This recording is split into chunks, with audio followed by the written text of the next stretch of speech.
this video, I will discuss about the free-living and symbiotic bacteria which fixes atmospheric nitrogen into soluble products, protein products rather, which plants can absorb them for their growth and development. In the last video, I discussed about the nitrate and ammonium assimilation, where we saw that nitrate was reduced to nitrite, nitrite was reduced to ammonium. Ammonium was finally forming a plant protein which plant can use it.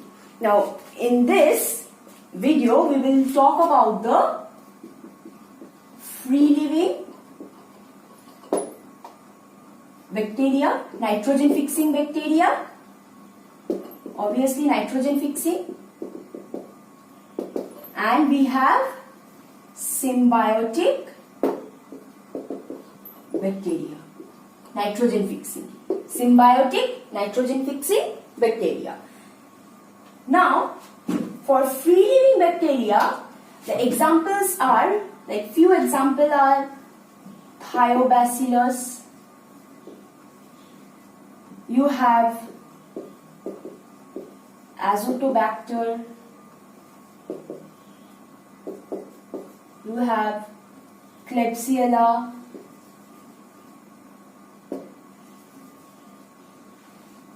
and in symbiotic bacteria you have Rhizobium, which is found in the roots of the leguminous plants.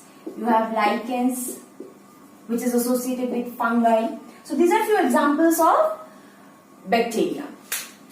Now first I will talk about the symbiotic bacteria.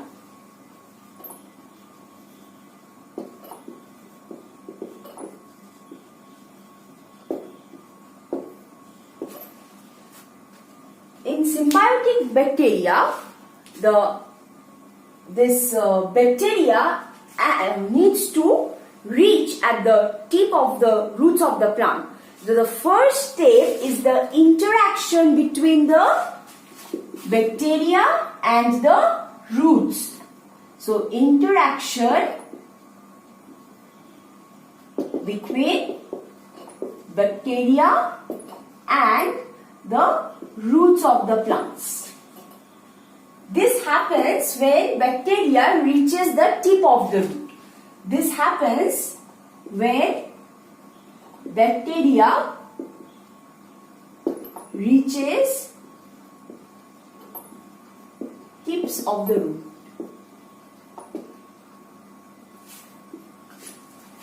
When this happens, why? Because some chemical attractants are released by the roots, which causes the bacteria to migrate there. Okay? So these chemical attractants like isoflavonoids are there. So these chemical attractants causes the bacteria to migrate to the tips of the roots. Now, this in turn activates note D proteins. Note D proteins, which in turn binds with this note D binds with the node box. Okay, which causes transcription of node genes or certain node factors. Okay, when these node genes are activated or formed, this causes curling of roots. Roots are now curled, which in turn leads to and when this curling of root takes place, in this step also cell wall degrades. As soon as the roots start curling, cell wall will degrade and the bacteria will now gain access to the plant's plasma membrane. So this causes bacteria to gain access, or it reaches at the plasma membrane. So now it has reached at the plasma membrane. This overall thing will cause infection thread. So now the infection will start happening. So this will cause infection threads, and these threads are formed by the tubular extension of the plasma membrane. So the plasma membrane, they have started extending through the roots. Okay, how? By fusing with Golgi body, by fusion with Golgi bodies and secretory vesicles. The vesicles and the Golgi bodies, they fuse together, and this again elongates this thread. This infection thread is elongated as the fusion is happening. Clear? Now this overall node factors is causing this thing.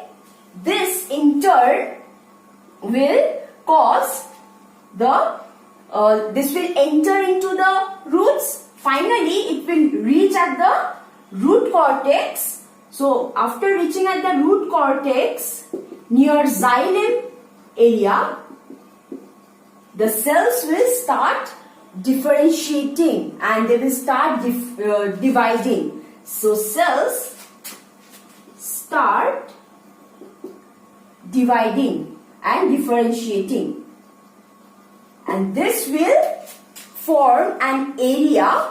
So this forms an area which we call nodule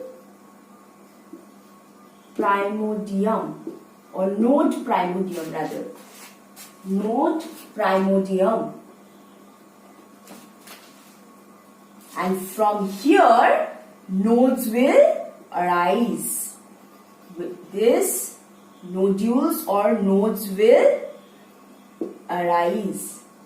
This is how symbiotic bacteria will help in the formation of nodules which will trap the nitrogen. So this is your overall process by which symbiotic bacteria causes the nodules to form. Now these node genes, what are these node genes? These node genes we can also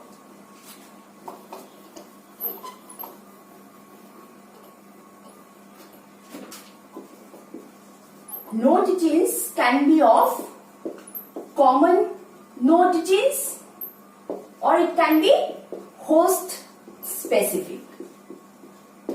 It can be common node genes like node A is there, node B is there, node C is there. So, and this is common, and this is present in the rhizobial roots only, in the strains of rhizobial. But this host specific, they are like node H, node P, etc. Node E as well, node E. So there are different nodes are there for host specific. And these node genes are, these are made up of, these nodes are basically lipocytine oligosaccharides. So this is made up of lipocytine oligosaccharide. So this is the node. Okay. So this is how symbiotic bacteria helps in the formation of nodules, and that will trap the nitrogen. Now the free-living bacteria part. For the free-living bacteria part, it occurs in two states.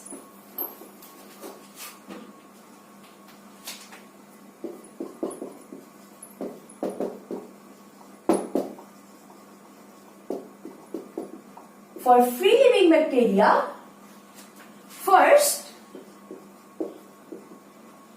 ammonification is done. That means formation of ammonia is taking place. This ammonia is coming either from nitrogen converted to ammonium by nitrogen fixing bacteria, right? So this nitrogen is converted to ammonium by this nitrogen fixing bacteria, free living bacteria, symbiotic bacteria, rhizobium, thiobacillus. Or this ammonium can also come from, so this is happening due to free living bacteria. And this ammonium is also coming from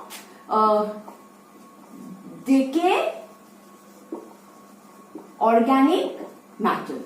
So when plants and animals are dead, from there also ammonium is coming out. Okay? So this is the source of ammonia. So this is ammonification. So where ammonia is produced. Here NH3 is formed. After that, from this proteins, we can write proteins, which is coming from the dead organic matter. Now the next step is nitrification. Next is nitrification, where ammonium is converted to, so this is the first step, this is the second step. In the second step, where ammonia is converted to nitrite, energy is liberated. And this is done by the bacteria Nitrosomonas. This name of these bacteria are very important, as well as Nitrococcus. Next, this is first step where nitrite is formed. This nitrite is now converted to nitrate by the bacteria Nitrobacter. Penicillium is there. Penicillium is there. Many more are there, and energy is released. You can see energy is released. So this type of bacteria, they are chemoautotropic bacteria, where they are utilizing this energy to prepare the organic compounds from carbon dioxide and water. So they are using the energy that is released and preparing the organic compound from the carbon dioxide. So they are using the energy, chemical energy that is released, autotrophs. So utilizing the energy from carbon dioxide, they are preparing the nitrate and nitrate. Now you see one thing, the nitrate that is formed, it will now undergo assimilation that we have already discussed in my first video. This nitrate will now undergo assimilation, and this will then form the proteins. Or this can also undergo denitrification and can form nitrogen as well. So this is overall nitrogen cycle. Okay? So where nitrogen is first converted into ammonium, where ammonium is converted to nitrite, nitrite to nitrate. Nitrate is undergoing assimilation that we have already discussed in my previous lecture. And remember one thing, this ammonium, actually this is in the form of, they release ammonia, this ammonia is converted into ammonium. So actually this would be NH4 plus. Okay, so this is converted to nitrite. Another thing is that this conversion of this nitrogen to ammonium is done by the enzyme nitrogenase enzyme. This nitrogenase enzyme is a complex and it contains iron, molybdenum iron as well. So what happens? The iron is reducing, it reduces molybdenum iron, which in turn reduces nitrogen to ammonium ion. So this again reduces nitrogen to ammonia, where ammonia is converted to ammonia. Okay, and this nitrogenase enzyme is an oxygen scavenger. That means it is destroyed or inactivated by oxygen. So this nitrogenase needs to be protected, and this protection is given by a pigment that is present in the host cell, that is leg hemoglobin. So this is protected by leg hemoglobin. So this leg hemoglobin is a pigment which protects nitrogen from oxygen. It protects nitrogenase enzyme from oxygen. And the enzyme or the bacteria that is required for ammonification is actinomyces. There is several other enzymes. One is such actinomyces. So this is your overall nitrogen cycle or nitrogen metabolism by plants, where plants fix nitrogen using free-living bacteria or symbiotic bacteria, or it also assimilates nitrate into ammonium. Ammonium again assimilates to form protein product, which can be absorbed by the roots of the plants for their growth and development. So this is all about your nitrogen metabolism by plant, which we also call nitrogen cycle. Thank you.